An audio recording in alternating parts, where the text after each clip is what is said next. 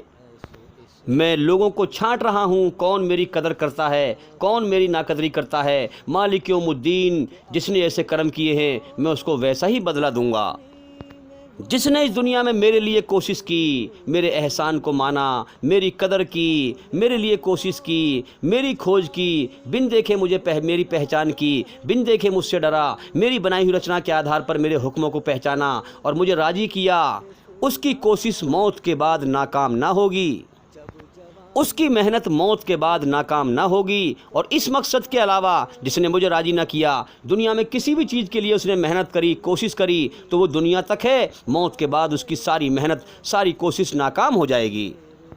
تو میرے بھائیوں، یہاں پر سنسار کے سچے مالک نے کہا، بتایا، اشارہ کیا، مالک یوم الدین، اے انسانوں، اپنے آپ کو بنا مالک کے آزاد مت سمجھنا، میں تمہارا پیدا کرنے والا ہوں، میں نے تمہیں ماں کے پیٹ میں تمہاری آنکھ ناک کان بنائے ہیں، سنسار میں زمین و آسمان میں جو بھی کچھ ہے سب میرا ہے، میں موت کے بعد تم سے حساب لوں گا، اور جس نے جیسے کرم کیے ہیں اس کو ویسے ہی بدلہ دوں گا۔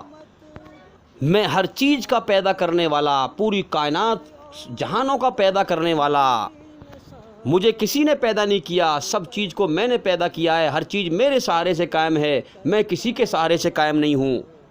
ہاں، ہر چیز کو میں نے پیدا کیا ہے، میں موت سے پوتر ہوں، موت کو بھی میں نے پیدا کیا ہے، باقی اپنی ہر چیز کو کلو نفس ذائقۃ الموت، موت دوں گا، میں نے پیدا کیا ہے تو اسے ناپید بھی کروں گا۔ میں لافانی ہوں، کبھی نہ مٹنے والا، پوری کائنات میں ہر چیز میری پیدا کی ہوئی فانی ہے، مرنے مٹنے والی۔ تو پہلے ہے انسان آنکھوں سے اس کائنات کو دیکھے اور اس کائنات کی چیزوں سے اپنے سچے مالک کو پہچانے، کانوں سے کائنات کی آواز سنے، بنا دیکھے مالک کو پہچانے، کائنات کی ہر چیز سے مالک کو پہچانے، اور اسے اللہ کے احسان کے شکر کا دل میں احساس ہو، پھر وہ دل کا احساس زبان پر آئے، اور پھر ہے پورے شریر کے انگوں سے شکر ادا کرنا۔ اس لیے میں کہتا ہوں میرے بھائیوں، زمین و آسمان میں جتنے بھی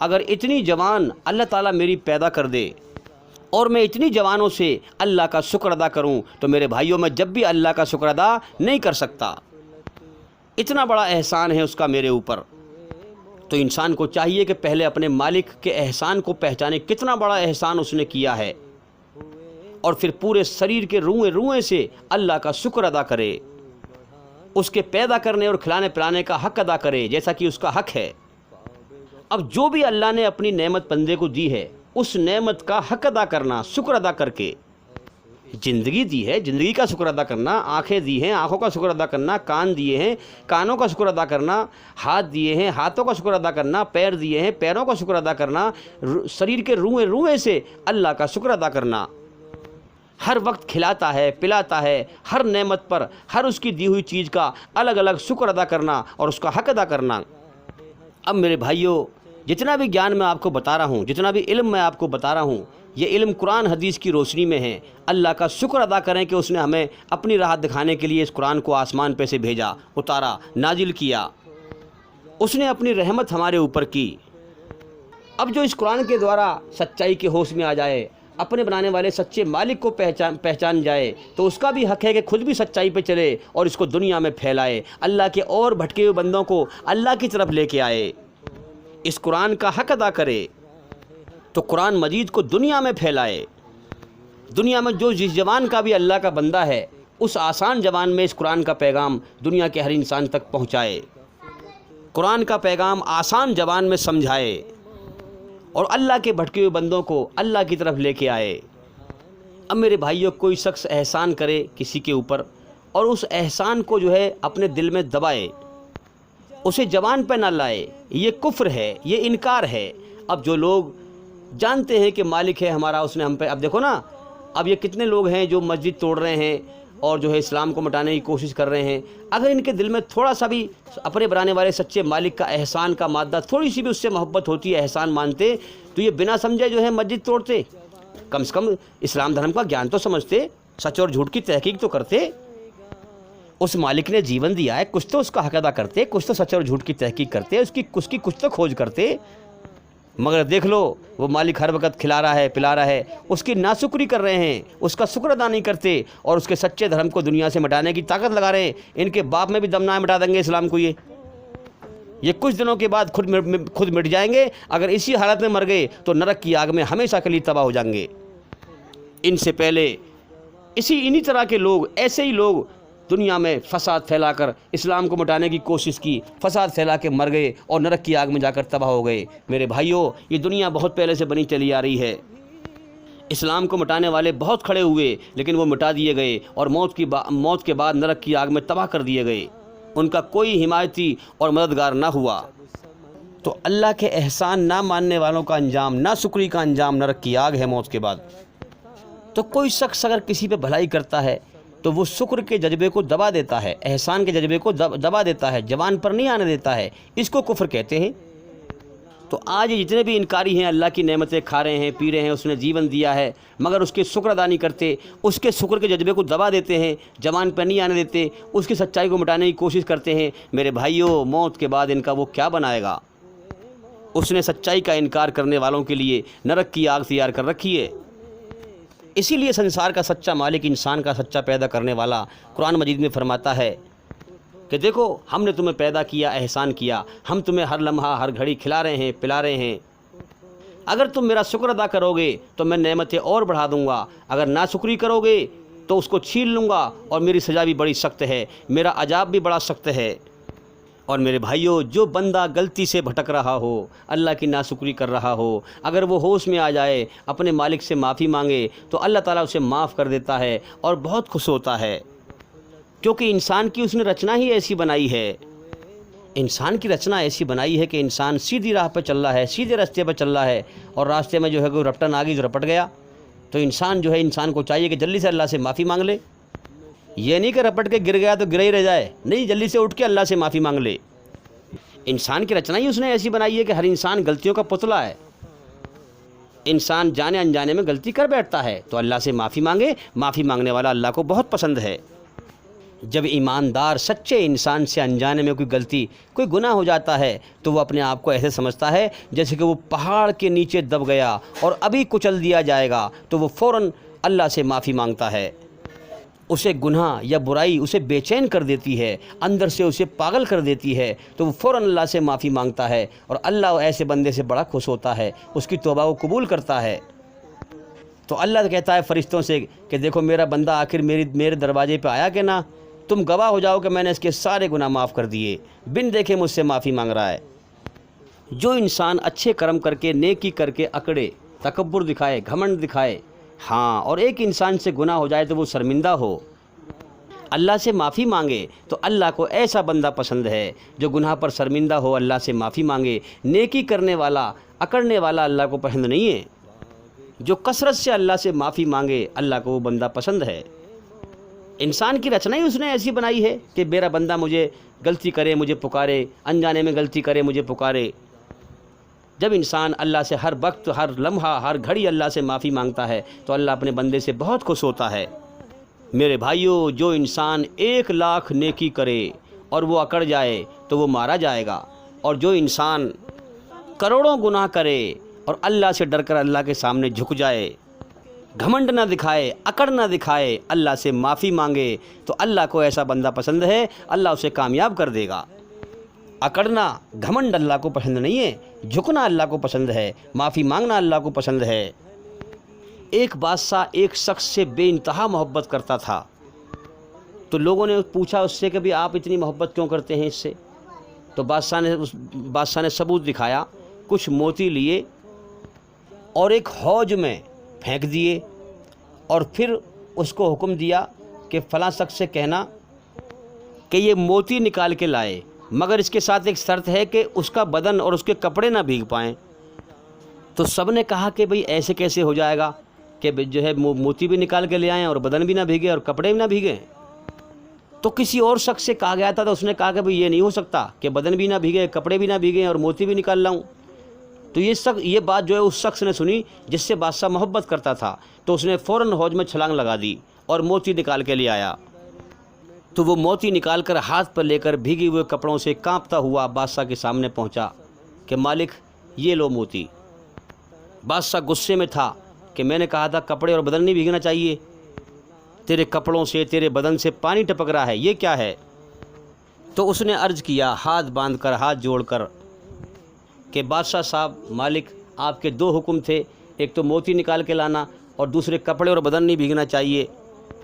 تو ایک حکم تو میں نے پورا کر دیا، موتی میں نے نکال کر لا کے دے دیے، موتی میں نے لا کر کے دے دیے، دوسرا حکم آپ کا پورا نہیں کر پایا، میں معافی چاہتا ہوں۔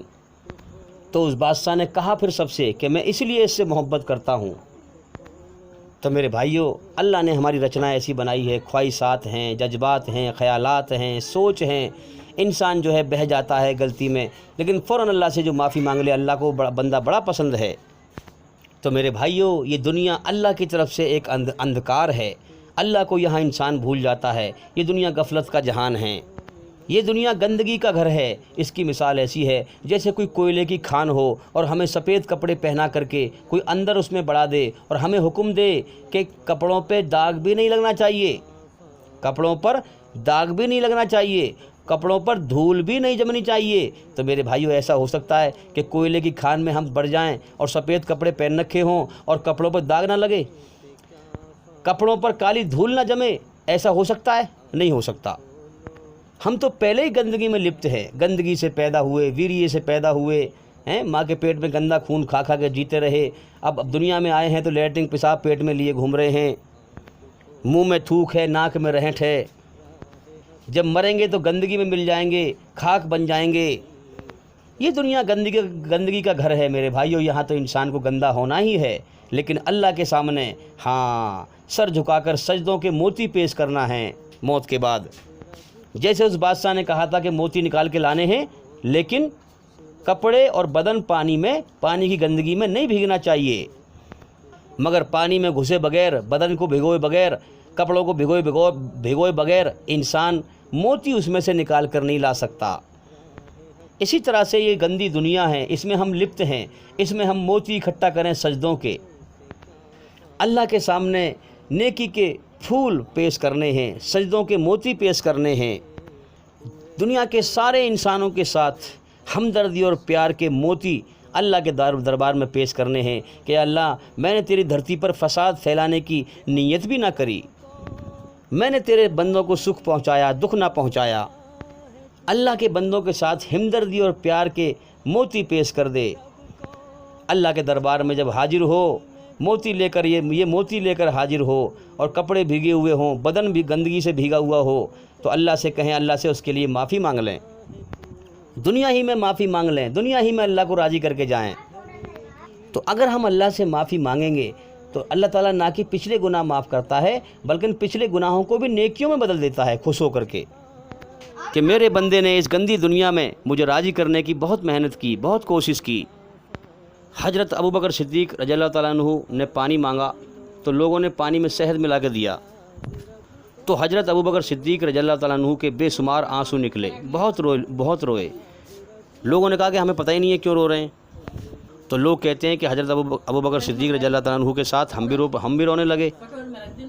پھر بعد میں لوگوں نے پوچھا کہ آپ اتنا کیوں رو رہے ہیں، اس کی وجہ کیا ہے؟ تو حضرت ابوبکر صدیق رضی اللہ تعالیٰ عنہ نے فرمایا کہ میں ایک دن جو ہے محمد صلی اللہ علیہ وسلم کی بارگاہ میں موجود تھا، ان کے پاس تھا، تو محمد صلی اللہ علیہ وسلم فرما رہے تھے کسی سے کہ مجھ سے دور ہو جا، ہٹ جا مجھ سے دور ہو جا۔ تو میں نے پوچھا کہ آپ جو ہیں حضور کس کو ہٹا رہے تھے؟ تو حضور نے فرمایا کہ میرے پاس دنیا آئی تھی بن سور کر، چمکدار ہو کر، تو میں اس سے کہہ رہا تھا میری نظروں سے دور ہو جا، ہٹ جا دور ہو جا، میرے پاس سے چلی جا۔ تو حضور اس سے فرما رہے تھے مجھ سے دور ہو جا، چلی جا میرے پاس سے۔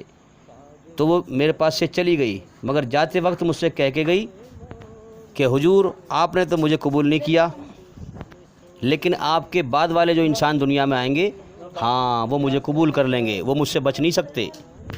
تو حضرت ابوبکر صدیق رضی اللہ تعالیٰ عنہ کہتے ہیں کہ میں تم سے پانی مانگتا ہوں، تم مجھے شہد ملا کے دیتے ہو، تم مجھے دنیا دار نہ کر دینا۔ تو میرے بھائیو، آج دیکھ لیں کہ دنیا پر لوگ کتنے مست ہیں، دنیا کے پیچھے جو ہے مالک کو بھلائے پھر رہے ہیں، دنیا کے دھوکے میں لین ہیں، دنیا کو ہمیشہ گھر سمجھ کر دنیا میں جیون کا سمے برباد کر رہے ہیں۔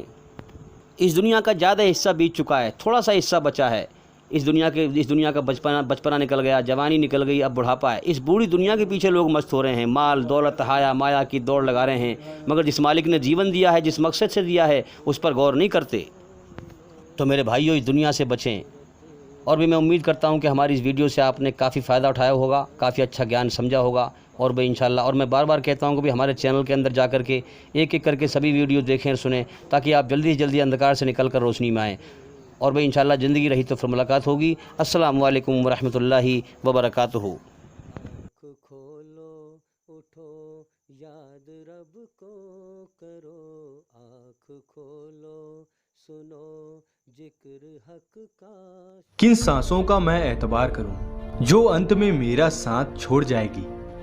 کس دھن کا میں اہنکار کروں جو انت میں میرے پرانوں کو بچا نہیں پائے گا؟ کس تن پہ میں اہنکار کروں جو انت میں میرا آتما کا بوجھ نہیں اٹھا پائے گا؟ خدا کی عدالت میں وکالت نہیں ہوتی، اور یدی سزا ہو جائے تو ضمانت نہیں ہوتی، تو ضمانت نہیں ہوتی. اللہ کے آگے صاف دل سے توبہ کرو، امید ہے کہ وہ تمہارے گناہ تم سے دور کر دے گا اور تم کو جنتوں میں جن کے نیچے نہریں بہ رہی ہیں داخل کرے گا. اس دن اللہ پیغمبر صلی اللہ علیہ وآلہ وسلم کو اور ان لوگوں کو جو ان کے ساتھ ایمان لائے ہیں رسوا نہیں کرے گا، بلکہ ان کا نور ایمان ان کے آگے اور داہنی طرف روشنی کرتا ہوا چل رہا ہوگا، اور وہ اللہ سے التجا کریں گے کہ اے پروردگار ہمارا نور ہمارے لیے پورا کر اور ہمیں معاف فرما، بے شک اللہ ہر چیز پر قادر ہے. لوگوں کا حساب اعمال کا وقت نزدیک آ پہنچا ہے اور وہ غفلت میں پڑے اس سے منہ پھیر رہے ہیں. ان کے پاس کوئی نئی نصیحت ان کے پروردگار کی طرف سے نہیں آتی مگر وہ اسے کھیلتے ہوئے سنتے ہیں. ان کے دل غفلت میں پڑے ہوئے ہیں. جو لوگ اپنے پروردگار سے ڈرتے ہیں ان کے بدن کے رونگٹے اسے سن کر کھڑے ہو جاتے ہیں، پھر ان کی کھالیں نرم ہو جاتی ہیں اور دل بھی نرم ہو کر اللہ کی یاد کی طرف متوجہ ہو جاتی ہیں. یہی اللہ کی ہدایت ہے، وہ اس سے جس کو چاہتا ہے ہدایت دیتا ہے، اور جس کو اللہ گمراہ رہنے دے اس کو کوئی ہدایت دینے والا نہیں. جو لوگ اپنے پروردگار سے ڈرتے ہیں ان کے بدن کے رونگٹے اسے سن کر کھڑے ہو جاتے ہیں، پھر ان کی کھالیں نرم ہو جاتی ہیں اور دل بھی نرم ہو کر اللہ کی یاد کی طرف متوجہ ہو جاتی ہیں. یہی اللہ کی ہدایت ہے، وہ اس سے جس کو چاہتا ہے ہدایت دیتا ہے، اور جس کو اللہ گمراہ رہنے. جب تمہارے پروردگار نے فرشتوں سے کہا کہ میں مٹی سے انسان بنانے والا ہوں، جب میں اس کو درست کر لوں اور اس میں اپنی روح پھونک دوں تو اس کے آگے سجدے میں گر پڑنا. سو تمام فرشتوں نے سجدہ کیا مگر ابلیس کہ وہ اکڑ بیٹھا اور کافروں میں ہو گیا. اللہ نے فرمایا کہ اے ابلیس، جس شخص کو میں نے اپنے ہاتھوں سے بنایا اس کے آگے سجدہ کرنے سے تجھے کس چیز نے منع کیا؟ کیا تو غرور میں آ گیا یا اونچے درجے والوں میں تھا؟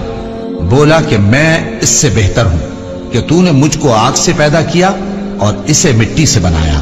فرمایا بس یہاں سے نکل جا، تو مردود ہے اور تجھ پر قیامت کے دن تک میری لعنت پڑتی رہے گی. کہنے لگا کہ میرے پروردگار اچھا تو مجھے اس روز تک کہ لوگ اٹھائے جائیں مہلت دے. فرمایا کہ تجھ کو مہلت دی جاتی ہے اس روز تک جس کا وقت مقرر ہے. کہنے لگا کہ مجھے تیری عزت کی قسم میں ان سب کو بہکاتا رہوں گا. اور جس کا نامہ اعمال اس کی پیٹھ کے پیچھے سے دیا جائے گا تو وہ موت کو پکارے گا اور دوزخ میں داخل ہوگا، اور ہر طرف سے اسے موت آ رہی ہوگی مگر وہ مرنے میں نہیں آئے گا. اور اس کے بعد سخت عذاب ہوگا، جن درد دینے والا عذاب ہوگا. وہ چاہیں گے کہ آگ سے نکل جائیں مگر اس سے نہیں نکل سکیں گے، اور ان کے لیے ہمیشہ کا عذاب ہے. اور جو کافر ہیں ان کے لیے آگ کے کپڑے قطع کیے جائیں گے اور ان کے سروں پر جلتا ہوا پانی ڈالا جائے گا. اس سے ان کے پیٹ کے اندر کی چیزیں اور کھالیں گل جائیں گی، اور ان کے مارنے کے لیے لوہے کے ہتھوڑے ہوں گے. جب وہ چاہیں گے کہ اس رنج و تکلیف کی وجہ سے دوزخ سے نکل جائیں تو پھر اسی میں لوٹا دیے جائیں گے، اور کہا جائے گا کہ جلنے کے عذاب کا مزہ چکھتے رہو. یہی وہ جہنم ہے جسے گناہگار لوگ جھٹلاتے تھے. وہ دوزخ اور کھولتے ہوئے گرم پانی کے درمیان گھومتے پھریں گے. تو کافرو آج بہانے مت بناؤ، جو عمل تم کیا کرتے تھے انہی کا تم کو بدلہ دیا جائے گا. اسلام کی استھاپنا کس نے اور کب کی؟ اسلام کی استھاپنا اللہ نے کی، آدم علیہ السلام کو پہلا نبی بنا کر. اسلام کی استھاپنا اس سمے ہوئی جب اللہ نے آدم علیہ السلام کو دنیا میں اتارا اور کہا جب میری طرف سے ہدایت آئے تو اس کی پیروی کرنا، اور جو لوگ میری ہدایت کی پیروی کریں گے وہ فائدے میں ہوں گے. قرآن کی سورہ بقرہ کی آیت 35 سے 39 تک اللہ نے فرمایا، اور ہم نے کہا کہ اے آدم تم اور تمہاری بیوی بہشت میں رہو اور جہاں سے چاہو بے روک ٹوک کھاؤ پیو، لیکن اس درخت کے پاس نہ جانا نہیں تو ظالموں میں ہو جاؤ گے. پھر شیطان نے دونوں کو اس درخت کے بارے میں پھسلا دیا اور جس عیش و نشاط میں تھے اس سے ان کو نکلوا دیا. تب ہم نے حکم دیا کہ بہشت بری سے چلے جاؤ، تم ایک دوسرے کے دشمن ہو، اور تمہارے لیے زمین میں ایک وقت تک ٹھکانہ اور معاش مقرر کر دیا گیا ہے۔ پھر آدم نے اپنے پروردگار سے کچھ کلمات سیکھے اور معافی مانگی تو اس نے ان کا قصور معاف کر دیا۔ بے شک وہ معاف کرنے والا ہے، بڑا مہربان ہے۔ ہم نے فرمایا کہ تم سب یہاں سے اتر جاؤ، جب تمہارے پاس میری طرف سے ہدایت پہنچے تو اس کی پیروی کرنا کہ جنہوں نے میری ہدایت کی پیروی کی ان کو نہ کچھ خوف ہوگا اور نہ وہ غمناک ہوں گے، اور جنہوں نے اس کو قبول نہ کیا اور ہماری آیتوں کو جھٹلایا وہ دوزخ میں جانے والے ہیں اور وہ ہمیشہ اس میں رہیں گے۔ اس طرح اسلام کی استھاپنا اللہ تعالیٰ نے آدم علیہ السلام کے ذریعے کی۔ سمے کے ساتھ ساتھ لوگوں میں خرابی اور گمراہی آتی تھی اور لوگ اپنے اپنے عبادت کے طریقے چلن میں لے آتے تھے، اور سمے سمے پر اللہ تعالیٰ کی ہدایت آتی رہی اور اللہ کے پیغمبر دنیا کے الگ الگ علاقوں میں اللہ کا پیغام لوگوں تک پہنچاتے رہے۔ اللہ کی یہ ہدایت آخری پیغمبر محمد صلی اللہ علیہ وسلم پر آ کر سماپت ہو گئی۔ جو لوگ یہ مانتے ہیں کہ اسلام تو صرف 1400 سال پہلے آیا وہ گمراہی میں جی رہے ہیں۔ اسلام آدم علیہ السلام یعنی پہلے انسان کے ٹائم سے چلا آ رہا ہے، اور جو لوگ نہیں جانتے انہیں بتا دوں کہ آدم علیہ السلام دنیا کے پہلے انسان تھے اور انہی کی اولاد دنیا بھر میں پھیل گئی، یعنی ہم سب آدم علیہ السلام کی اولادوں میں سے ہے۔ آدم کے نام سے ہی آدمی شبد بنا جس کا مطلب ہوتا ہے انسان، مانو، منشیہ۔ آدم علیہ السلام کو بابا آدم کے نام سے بھی جانا جاتا ہے اور انگلش میں ایڈم کے نام سے بھی وہ فیمس ہے۔ پہلے نبی آدم علیہ السلام اور آخری نبی کے درمیان بہت سارے نبی آئے اور سب کے سب ایک ہی دھرم پر تھے یعنی اسلام پر، جن میں کچھ کا ذکر قرآن میں آتا ہے جیسے نوح علیہ السلام، ابراہیم علیہ السلام، موسیٰ علیہ السلام، عیسیٰ علیہ السلام۔ اللہ تعالیٰ سورہ الشورى کی آیت 13 میں فرماتے ہیں، اس نے تمہارے لیے دین کا وہی رستہ مقرر کیا جس کے اختیار کرنے کا نوح کو حکم دیا تھا، اور جس کی اے نبی ہم نے تمہاری طرف وہی بھیجی ہے، اور جس کا ابراہیم اور موسیٰ اور عیسیٰ کو حکم دیا تھا۔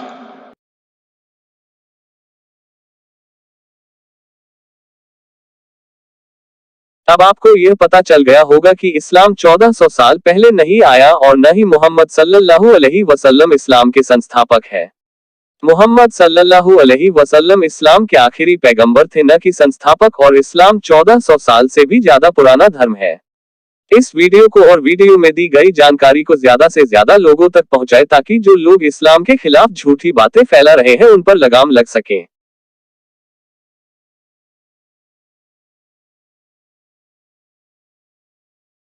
اے پیغمبر، میری طرف سے لوگوں کو کہہ دو کہ اے میرے بندو، جنہوں نے اپنی جانوں پر زیادتی کی ہے، اللہ کی رحمت سے نا امید نہ ہونا۔ اللہ تو سب گناہوں کو بخش دیتا ہے، بے شک وہی تو ہے بڑا بخشنے والا، بڑا مہربان۔ اور اس سے پہلے کہ تم پر عذاب آ واقع ہو، اپنے پروردگار کی طرف رجوع کرو اور اس کے فرما بردار ہو جاؤ، ورنہ بعد میں تم کو مدد نہیں ملے گی۔ اور اس سے پہلے کہ تم پر ناگہاں عذاب آ جائے اور تم کو خبر بھی نہ ہو، اس نہایت اچھی کتاب کی جو تمہارے پروردگار کی طرف سے تمہاری جانب نازل ہوئی ہے پیروی کرو۔ ایسا نہ ہو کہ اس وقت کوئی شخص کہنے لگے کہ ہائے اس کوتاہی پر افسوس ہے جو میں نے اللہ کا حق ماننے میں کی اور میں تو ہنسی ہی کرتا رہا، یا یہ کہنے لگے کہ اگر اللہ مجھ کو ہدایت دیتا تو میں بھی پرہیزگاروں میں ہوتا، یا جب عذاب دیکھ لے تو کہنے لگے کہ اگر مجھے پھر ایک دفعہ دنیا میں جانا ہو تو میں نیکوکاروں میں ہو جاؤں۔ ارشاد ہوگا کیوں نہیں، میری آیتیں تیرے پاس پہنچ گئی تھی مگر تو نے ان کو جھٹلایا اور شیخی میں آ گیا اور تو کافر بن گیا۔ اور اے مخاطب، جن لوگوں نے اللہ پر جھوٹ بولا تم قیامت کے دن دیکھو گے کہ ان کے چہرے سیاہ ہو رہے ہوں گے۔ کیا تکبر کرنے والوں کا ٹھکانہ دوزخ میں نہیں ہے؟ اور ہم نے لوگوں کے سمجھانے کے لیے اس قرآن میں ہر طرح کی مثالیں بیان کی ہیں تاکہ وہ نصیحت حاصل کریں۔ یہ قرآن عربی ہے جس میں کوئی عیب اور اختلاف نہیں، تاکہ وہ ڈر